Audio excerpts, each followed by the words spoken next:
Hello and welcome back. Thank you so much for joining me. I'm so glad you're here. Today I'm taking a deep dive into disgraced general and preeminent quack job Michael Flynn. How'd he go from great American hero to a nut job with beliefs so bizarre that his reputation is forever ruined? Has he fallen down a rabbit hole never to emerge? Or is he crazy like a fox, curating misinformation, lies, and conspiracies for his own nefarious purposes? Grab a cuppa, and I'll see you in a minute. And we begin with a major shakeup inside the Trump White House. National Security Advisor Michael Flynn forced to resign after what the administration is calling an erosion of trust. At issue, Flynn's call with the Russian ambassador on the same day President Obama was imposing new sanctions on Russia because of Russia's meddling in the U.S. election. At first, Flynn denied he talked about sanctions, and Vice President Mike Pence went on national TV to back him up. But tonight we've learned intelligence agents listened to those calls and heard differently, and that the U.S. Justice Department alerted the White House to this 17 days ago. We begin with ABC's chief White House correspondent, Jonathan Karl. A surprising revelation today from the White House. The president has known for nearly 3 weeks that National Security Advisor Michael Flynn deceived the vice president and the public about his conversations with the Russian ambassador to the U.S. Yet it wasn't until last night that the president fired him. The level of trust between the president and General Flynn had eroded to the point where he felt he had to make a change. The story begins on December 29th, when President Obama sanctioned Russia for meddling in the election. That same day, less than 2 hours after sanctions were imposed, Flynn spoke with the Russian ambassador. But Flynn insisted to Pence and others he didn't discuss sanctions, a claim Pence then repeated on national TV. Those conversations that happened to occur around the time that the United States took action to expel diplomats had nothing whatsoever to do with those sanctions. But on January 26th, the Justice Department told White House counsel Don McGahn, who then told the president, that Flynn wasn't telling the truth. Intelligence agents had been listening in on the ambassador's calls and had discovered that sanctions were discussed. Justice officials believed Russia could blackmail Flynn by threatening to expose his lie. Why would the president, if he was notified 17 days ago that Flynn had misled the vice president, other officials here, and that he was a potential threat to blackmail by the Russians, why would he be kept on for almost 3 weeks? Well, that assumes a lot of things that are not true. The president was informed of this. He asked the White House counsel to review the situation. The first part of it was clearly to understand the legal aspect of this. And that was simply concluded there was no legal aspect. And then what happened is the president evaluated the trust aspect of it. Flynn was not fired right away. In fact, 2 days after learning of his deception, the president had Flynn by his side for a phone call with Russian President Vladimir Putin. It wasn't until Friday, after the Washington Post broke the story that Flynn had discussed sanctions, that Flynn changed his story and apologized to the vice president for misleading him. On Air Force One that night, the president was pressed by reporters. What do you make of reports that General Flynn had conversations with the Russians about sanctions before you were sworn in? I don't know about it. I haven't seen it. What report is that? As the story escalated, little comment from the White House until this late yesterday. Yes, General Flynn does enjoy the full confidence of the president. And 6 hours later, Flynn was out. Flynn achieved a kind of infamy and came onto our radar when Trump's advisor Kellyanne Conway declared that Trump had full confidence in Flynn. A phrase we came to learn was like the kiss of death from a mob boss.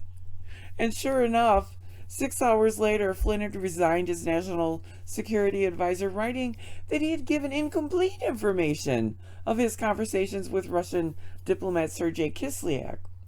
His 24-day tenure as National Security Advisor was the shortest in the 63-year history of that office.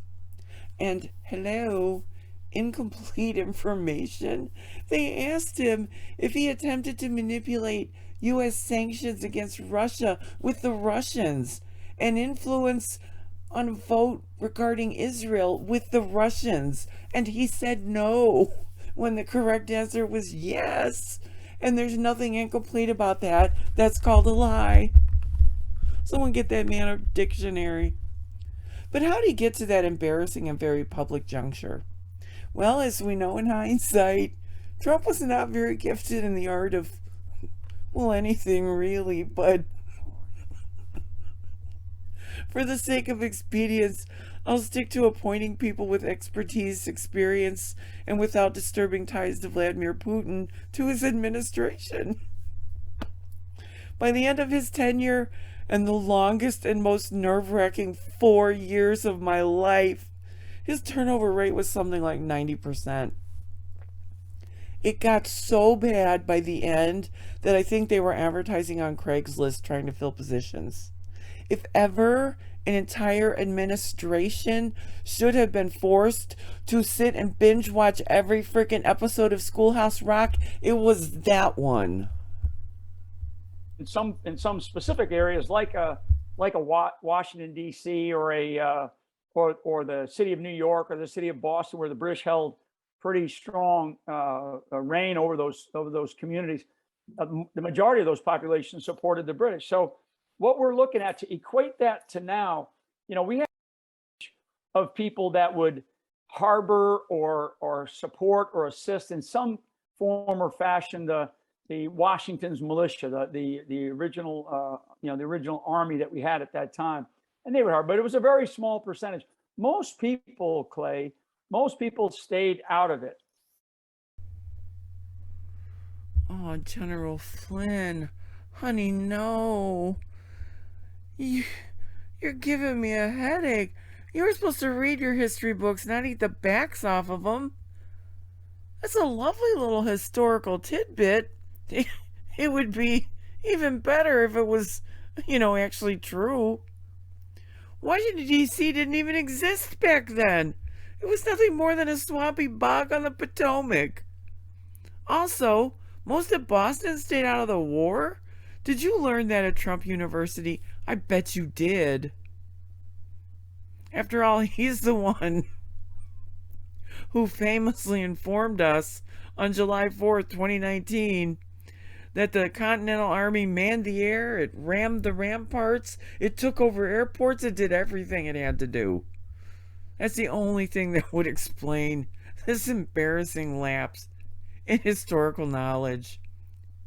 The communities in Massachusetts began self-rule a year before the war in 1774. The war began in 1775, and by the following year, the British had to evacuate. Many of the most prominent revolutionaries were from Boston.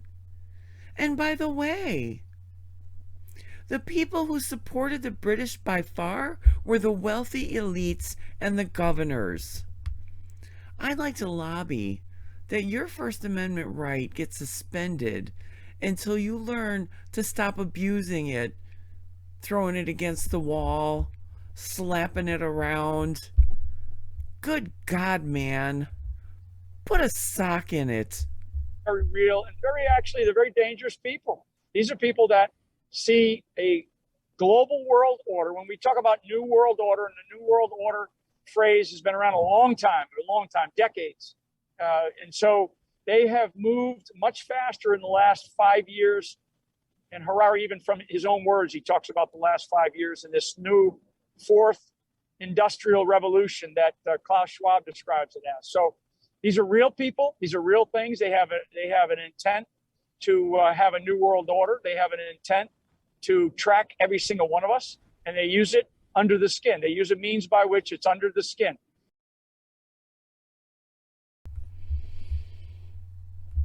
So I'm better now. I got myself a cup of coffee. I'll behave. I'm trying to behave. This subject triggers me a little bit.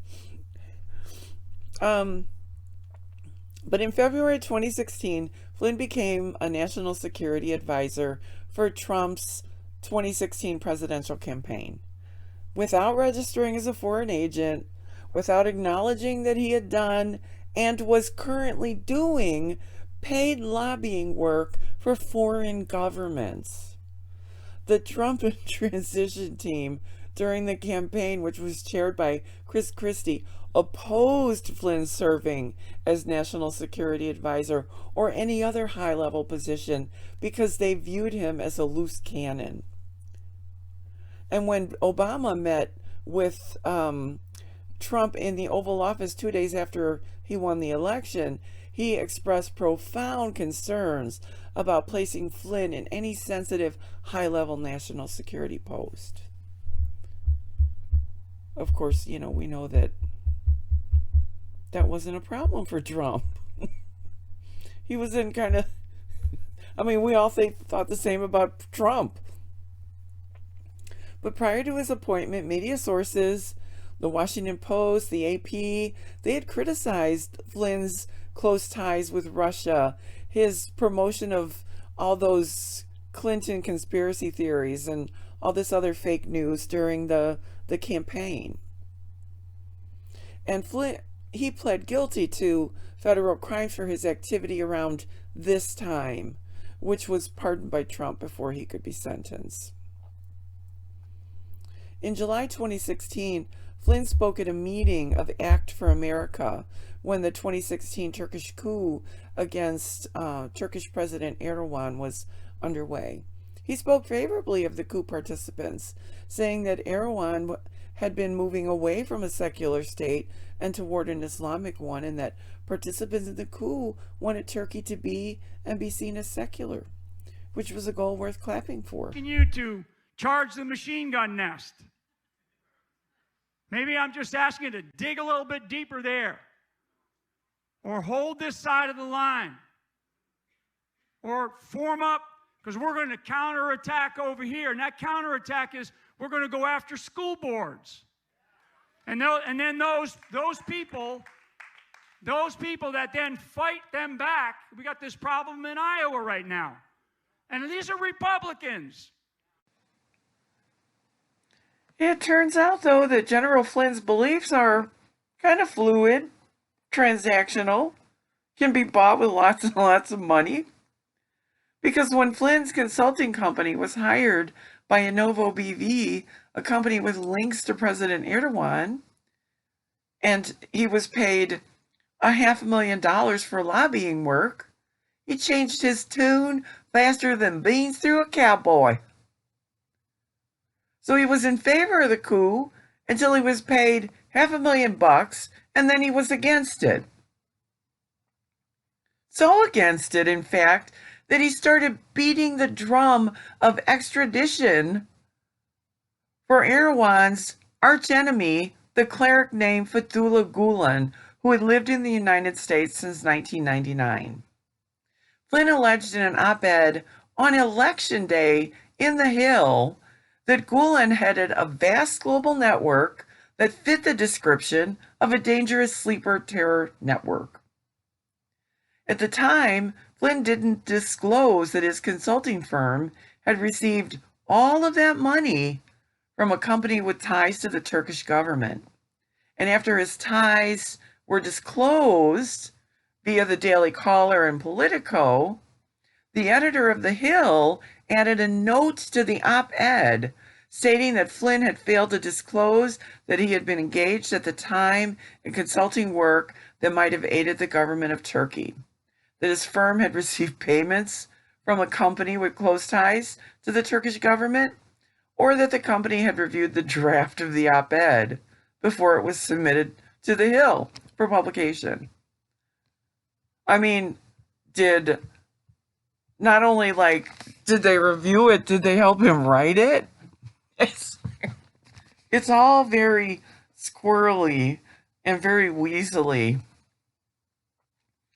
Former director of the CIA, James Woolsey, said that Flynn, while working for the Trump presidential campaign, had attended a meeting in a New York hotel with 2 Turkish officials, including the foreign minister and energy minister of Turkey, who was the son-in-law of President Erdogan, and had discussed abducting Gulen and sending him to Turkey, bypassing the U.S. extradition legal process.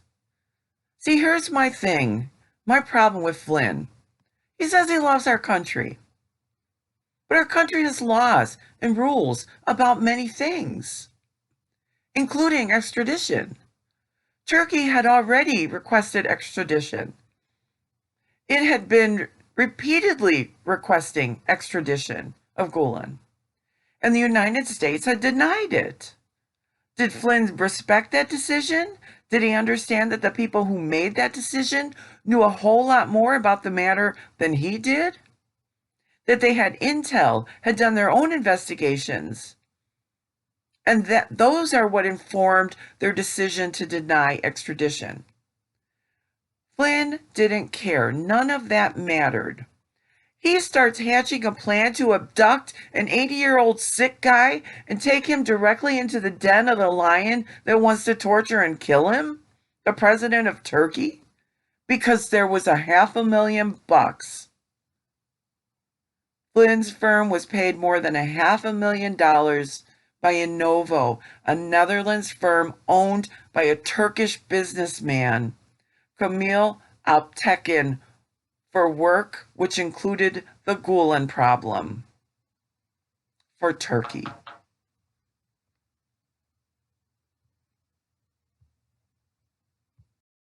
The World Health Organization, which has come into the news quite a bit because of all this COVID stuff and the responses. But all of these global organizations, the United Nations is another one. All these global organizations, they think they see themselves, and those that are sort of even above them, they see themselves as, this is how we can rule the world. This is how we can control societies. This is how we can control humanity. So let's introduce something called COVID, and they did it for a couple of reasons. One of the big reasons was to steal an election. I mean, if the Democrats, worked as hard on foreign policy as they worked on stealing the elections, maybe we would be better off. But so there's a lot. I mean, there's a lot of things here going on. But yes, these are globalist organizations. These are world organizations. And when you start to look at who is directing them and who is leading them, there are real people behind that. And Schwab is one. You got George Soros. You have the Arabella Group. I mean, these are real things. These are led by real people who have placed themselves. Gates is another one, who have placed themselves above some of these world institutions, and they drive them. They really do drive them. So Flynn sat in on classified national security briefings with then-candidate Trump at the same time he was working for foreign clients, which raises ethical, intel, and security concerns, plus conflicts of interest. He was paid at least $5,000 to serve as a consultant to a U.S.-Russian project to build 40 nuclear reactors across the Middle East, which he failed to disclose. Another possible violation of federal law. But that's just one of the many conflicts of interest he had. We'd be here all day if I ticked them all off. Why was he above the law? Why did he not have to follow the rules? I just don't get the privilege here and the expectation of such. In December 2015, he attended a gala dinner in Moscow, the now famous dinner where we see him sitting at the same table as Putin, acknowledging Putin, shaking Putin's hand. This was for RT, which is formerly called Russia Today, which is a Russian government-owned English language media outlet, one that he made semi-regular appearances in as an analyst after he retired from the government. He was paid loads of money by Kremlin-connected Russians, and he had many meetings, which he denied having, that were only confirmed once he pled guilty and was forced to tell the truth via his plea agreement. And in intercepted conversations, Russian officials bragged with each other during the presidential campaign that they had cultivated a strong relationship with Flynn. They believed they could use him to influence Trump and his team. Flynn by far was not the only one. No, Paul Manafort, Carter Page, Felix Sater, Eric Prince, Jared Kushner, I'm losing my breath, Roger Stone, Jeff Sessions, for God's sake, Jeff Sessions. Oh, and let's not forget the Red Square Republicans who spent the 4th of July in 2018 in Russia. Richard Shelby, Steve Daines, John Hovian, John Kennedy, Jerry Moran, John Thume, Ron Johnson, Kay Granger. These bozos posed for propaganda pictures with Russian officials, which the Russians mocked them for. And this on the same day it was reported that 2 more people had been poisoned by a Russian nerve agent in England. On the same day after, the Senate Intelligence Committee affirmed the U.S. intel community's conclusions that Russia interfered in the elections to help Donald Trump. This is where they chose to spend the 4th of July in 2018. Not meeting with dissidents, people that Putin had jailed for not supporting him. They chose to support Putin. And they were hoping for a meeting with him, but he blew them off. I would have too. Anyway, I went way off topic. Where were we? Oh yeah, Michael Flynn. So the conversations that he had been having, the connections that he had been having, deeply concerned U.S. intel officials, some of whom acted on their own to limit how much sensitive information they shared with Flynn, who was tapped to become Trump's national security advisor. Flynn was a 5-alarm fire waiting to happen.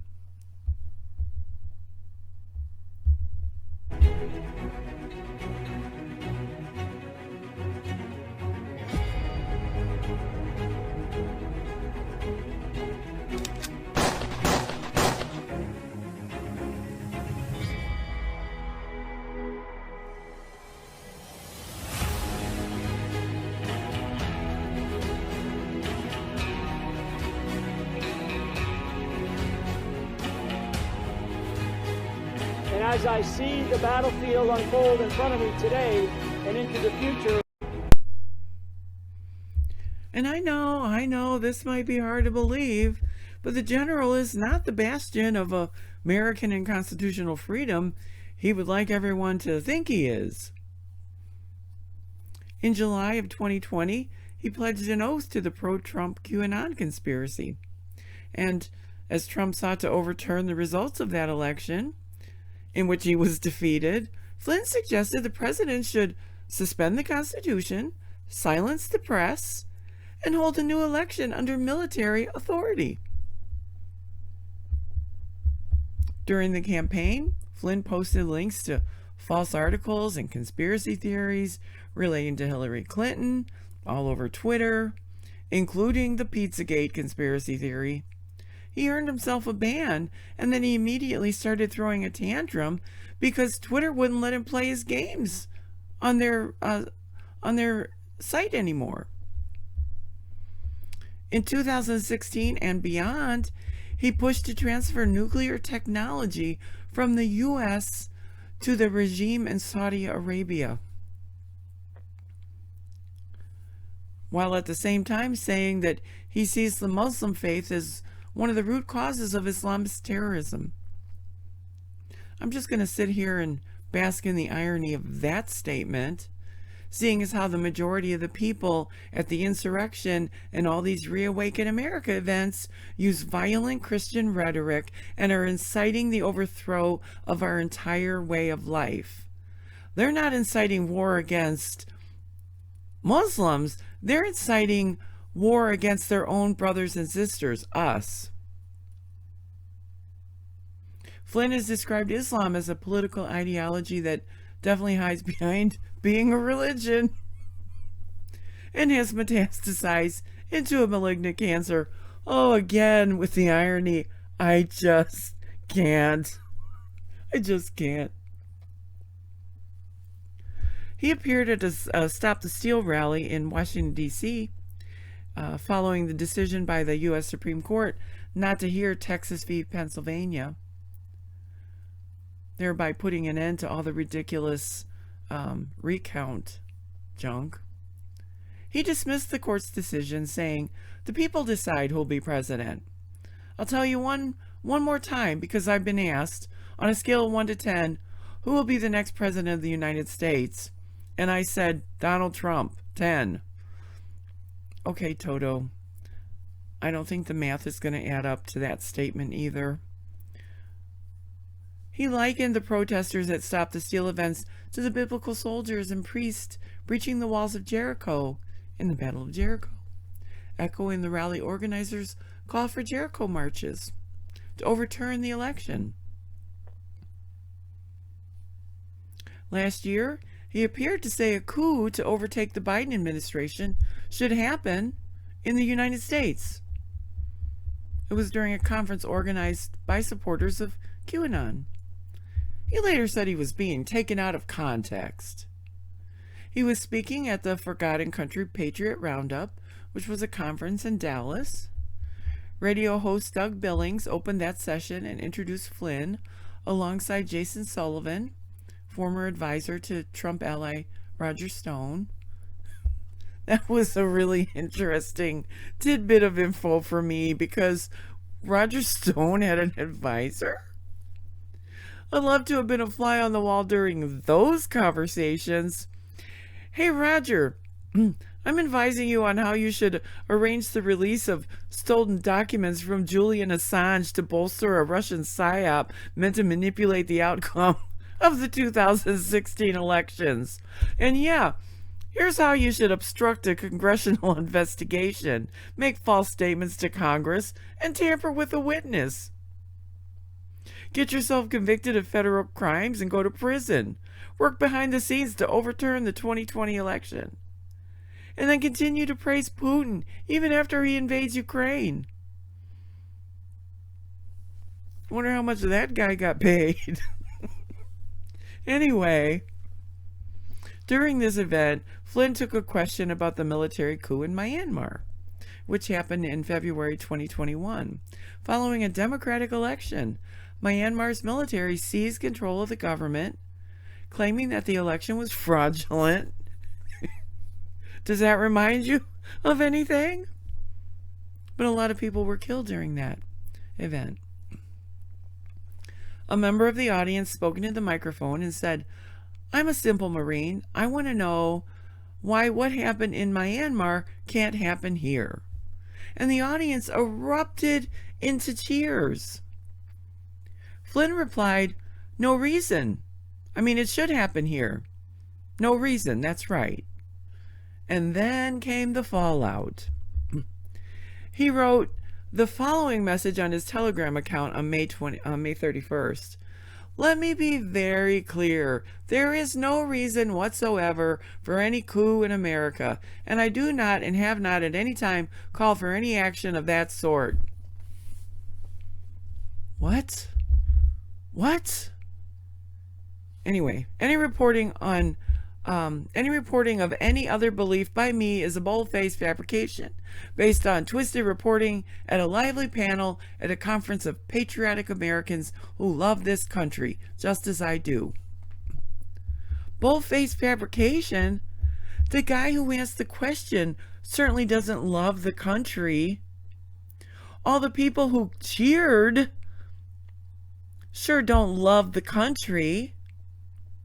Are you all so disassociated from reality that, like, you don't even know what you're saying? He goes on to say, "I am no stranger to media manipulation, media manipulating my words, and therefore let me repeat my response to a question asked at the conference. There is no reason a coup, should happen here in America." But he was at the insurrection, and he worked behind the scenes to produce a coup to stop a constitutional election. And really, media manipulation of words? Interesting, coming from the guy who has amassed a fortune using the most insane conspiracy theories ever spoken from anywhere other than the rocks these guys used to live under. This is the thing that gives me a bit of a headache about General Flynn. You want our government to instruct our military to overthrow our government and the people, to kill your enemies and install a brutal regime that doesn't allow freedom of religion, freedom of speech, freedom to protest, freedom to dissent. That's fascism, Mr. Flynn. That's not American. He wants to take away what this country currently has on the chance that his political enemies get it stuck to them really good. And it just gives me a bit of a headache.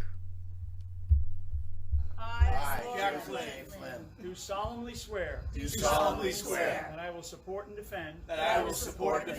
The Constitution of the United States. Against all enemies, foreign and domestic. That I will bear true faith and allegiance to the same. That I take this obligation freely. Without any mental reservation. Or purpose of evasion.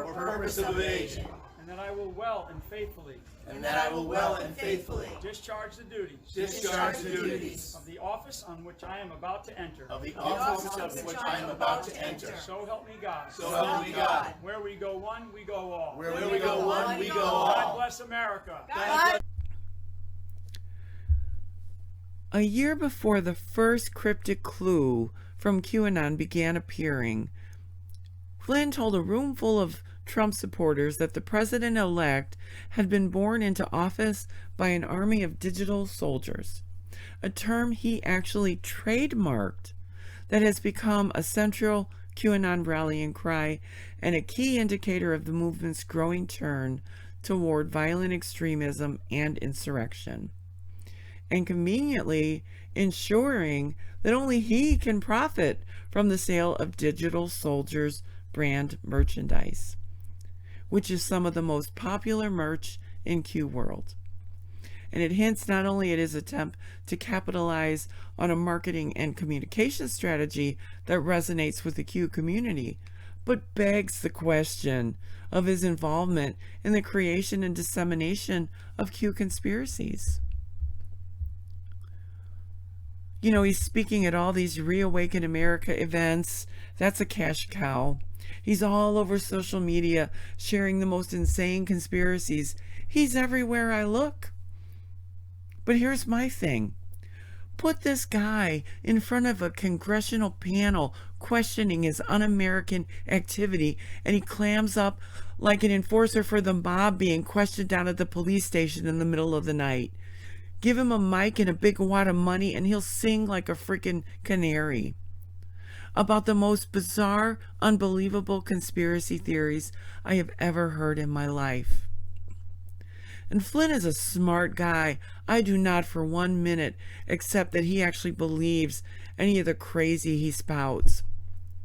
He was actually caught on a recorded conversation released by Lynn Wood, of all people, calling Q a crock of bull. What he's doing now is manipulating Q followers to meet his end game and to make a lot of money.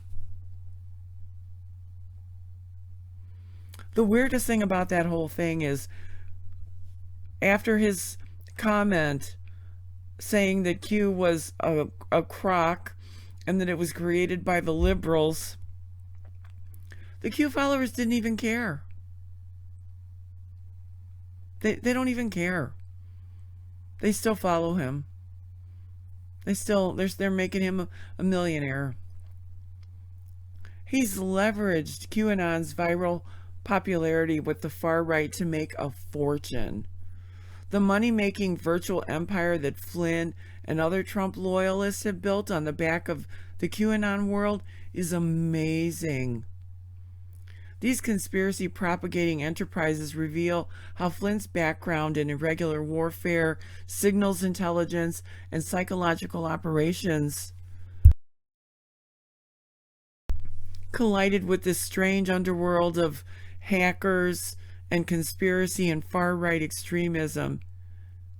And it spurned this rise of this movement with a cult-like global following. In 2020, he posted on Parler that the digital soldiers must fight on battlefields not of our choosing. Allowing tyranny to reign over liberty keeps us from breathing freedom's fresh air and informing our democracy of the grave threats our constitutional republic faces. He said, read, listen, understand, comprehend, and respond with facts and sound analysis.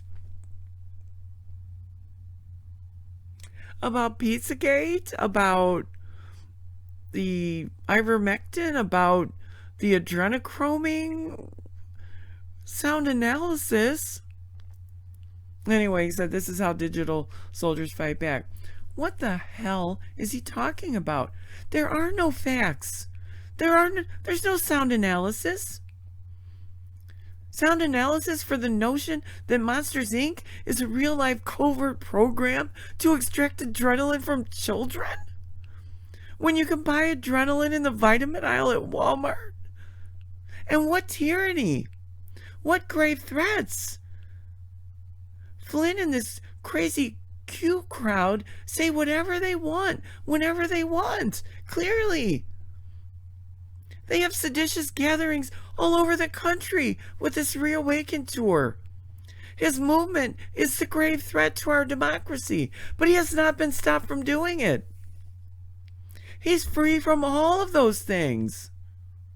He's free to incite war with no repercussions. Where's the tyranny, Michael Flynn? The only time he's gotten into trouble is when he's actually broken the law.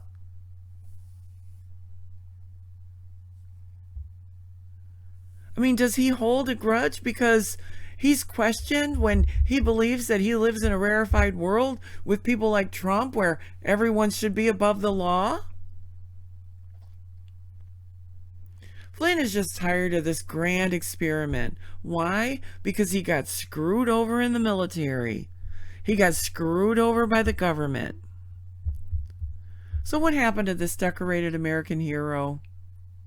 Well, it was well known in the higher echelons of the Army that Flynn's chaotic management style and increasingly hard-edged views about counterterrorism were a problem. His bigotry, his Islamophobia was a huge problem. His superiors viewed him as insubordinate. And in 2014, his 2-year term at the DIA was not extended. In a private email that was leaked online at the time, Colin Powell said that he heard from DIA Director Vincent Stewart that Flynn was fired because he was abusive with staff, he didn't listen, he worked against policy, and he exhibited bad management style. According to the New York Times, Flynn exhibited a loose relationship with the truth, leading his subordinates to refer to his repeated dubious assertions as Flynn facts. He's responsible for his own downfall in the military. It was not some deep state apparatus, which he does blame. His prejudice, his ego, and refusal to follow the same rules everyone else had to follow tripped him up. It was his own apparatus.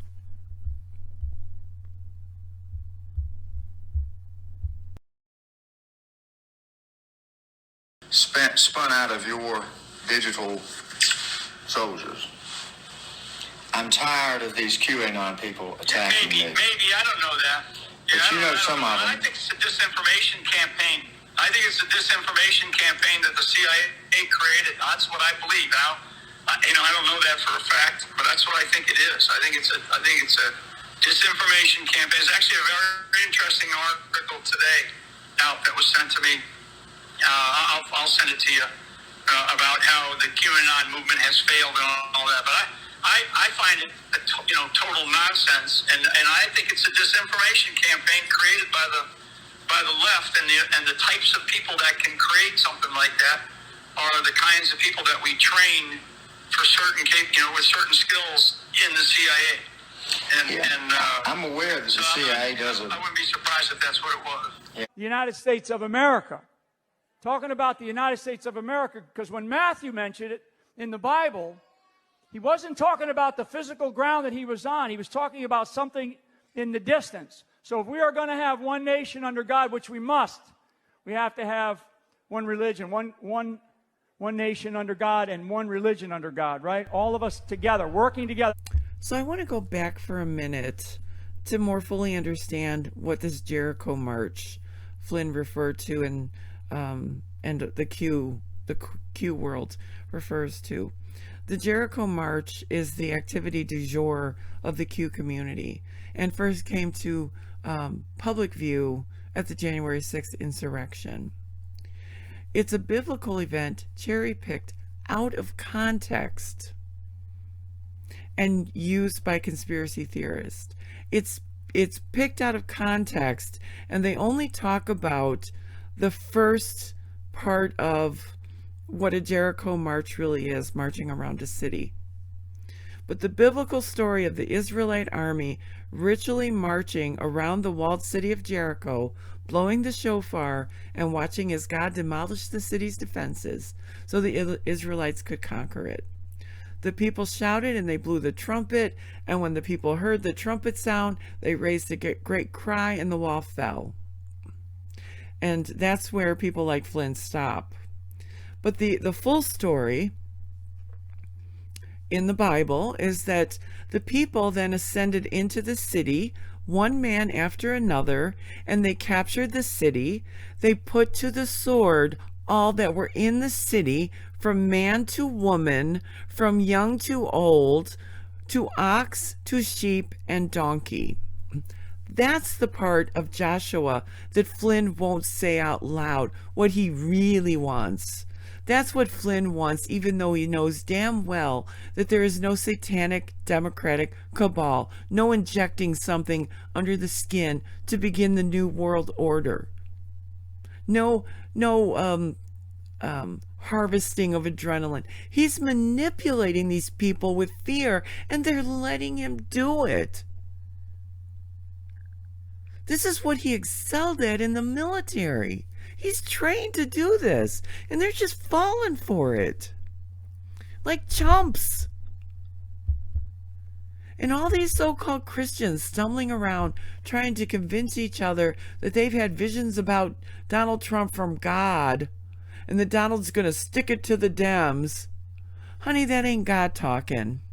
It's your own hatred and prejudice. Do they think the outcome of the election in all the states and judicial reviews and rejections informed that God's will was done? Could they imagine a scenario where they were wrong? Because God's will was done. And there continues to be drumbeats to overthrow God's will. What? It's just a question, but every prediction the world of Q has uttered has failed, and still they stay.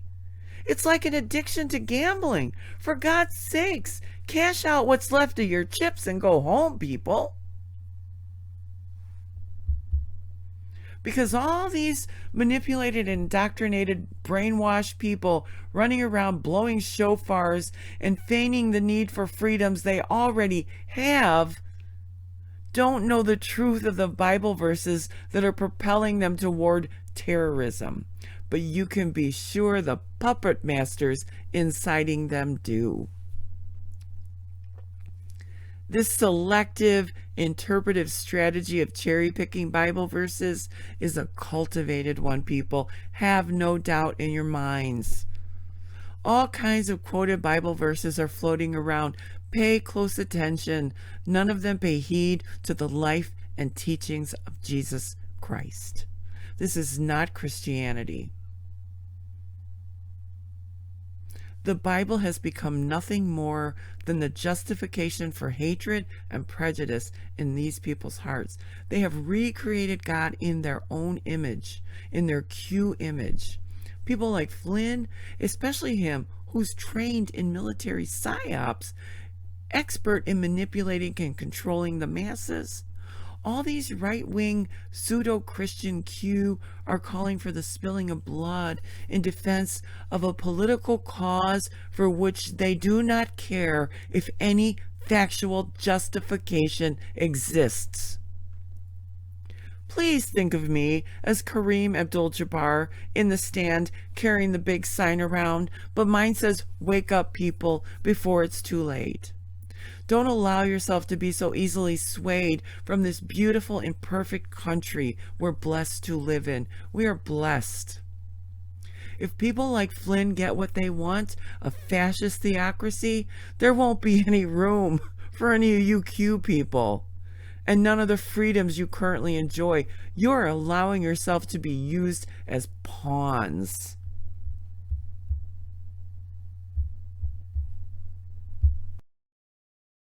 Country. It's a pledge of allegiance to the United States of America. So put your hand over your heart. Take your hats off there. Take your hats off. That's an order, right? Place your hand over your heart.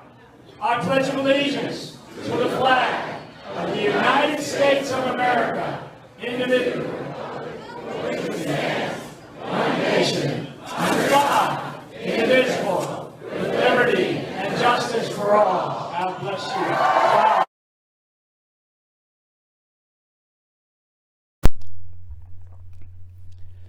In May of 2021, Flynn asserted that the COVID pandemic was fabricated as a distraction to what happened on November 3rd, referring to the presidential election, of course, which he maintains was stolen from Trump. He added that everything we hear about COVID and how COVID started before November 3rd was all meant to control. It's all meant to gain control on a society, to be able to force decisions on society instead of allowing we the people to make decisions. They want to track us. They want to track us. They want to track us. So they're going to track us with something under our skin. Oh, Flynn, come on, dude. You were in the government. They know where you are. They know where we are. We've got phone bills, electric bills, telephones with tracking devices. We have tracking devices in our cars. We have to register our cars. We have to register ourselves when we move. We have to register ourselves. They know where we are. They don't have to track us. They already know where we are. That is the stupidest thing I've ever heard. Anyway. So, basically, COVID came to stick it to Trump. The choices made by Trump about COVID were his downfall, not COVID. His first reaction to shut everything down and stop the virus was supported by all of us. And then Trump made the conscious choice to turn COVID into a political football, and that's when everything fell apart. And nothing was forced on you, Mr. Flynn. You were free to choose. And while you may not have been free from the consequences of those choices, we were all required to make sacrifices, and we didn't do all the caterwauling about it that you guys are doing. Your conspiracy is actually the only thing that was fabricated there. He recently stood on a stage at Cornerstone Church in San Antonio and said, if we're going to have one nation under God, which we must, he was quoting Matthew, we have to have one religion, one nation under God, and one religion under God. He didn't say what religion, but I'm assuming it's the one that's cool with treason. And of all the names, he was at the Church of Glad Tidings in Yuba City, California, where church members presented him with a semi-automatic weapon. He grinned and loudly proclaimed, "Maybe I'll find somebody in Washington, D.C." And the crowd went wild. They erupted in gleeful laughter, applause at the possibility of assassinating politicians who serve our country. This guy's got the jokes, I tell you. And seriously, Christians laughing gleefully and cheering at assassination in a country where more than 106 people die from gun violence every day. In his best-selling 2016 book on terrorism called The Field of Fight, Flynn described growing up hell-bent on breaking rules for the adrenaline rush and hardwired just enough to not care about the consequences. Really? Well, that explains quite a lot. The thing is, that never left him. It still hasn't left him. And for his entire life, it has clouded his ability to make measured, thoughtful judgments and decisions. And he's using the book of Matthew in that video there to advocate for undermining the First Amendment, to undermine the separation of church and state. He's attacking religion in American life. The effect of the First Amendment was to establish a free marketplace for religion that has lent a dynamic energy to religion in America, unparalleled anywhere else in the world. People here are free to believe whatever they want and not be compelled by a government that forces not just religious beliefs, but religion itself onto the population. What Flynn is pushing for is not American. And his ideology, the words he's spurting, is the very reason many of our founders fled here to escape that. And he cherry picks a verse from Matthew because if he read the entire book, he'd be on his knees asking God for forgiveness. Matthew details exactly what criteria on which the nation should be judged. Then the king will say to those on his right, "Come, you who are blessed, for I was hungry, and you gave me something to eat. I was thirsty, and you gave me something to drink. I was a stranger, and you invited me in."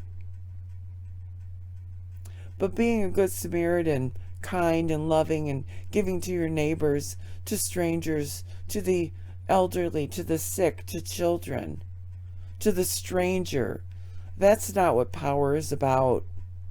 That's not what Flynn is about. That's not the type of work that puts you on the stage at Cornerstone, getting your ego stroked, making millions of dollars. He doesn't possess the love of Jesus, the teachings of Jesus, or the commandments of Jesus. But hey, he's got that guy blowing the shofar, a pocket full of conspiracies, all the righteous indignation he can muster, and he's laughing all the way to the bank. General Flynn, may God have mercy upon your soul.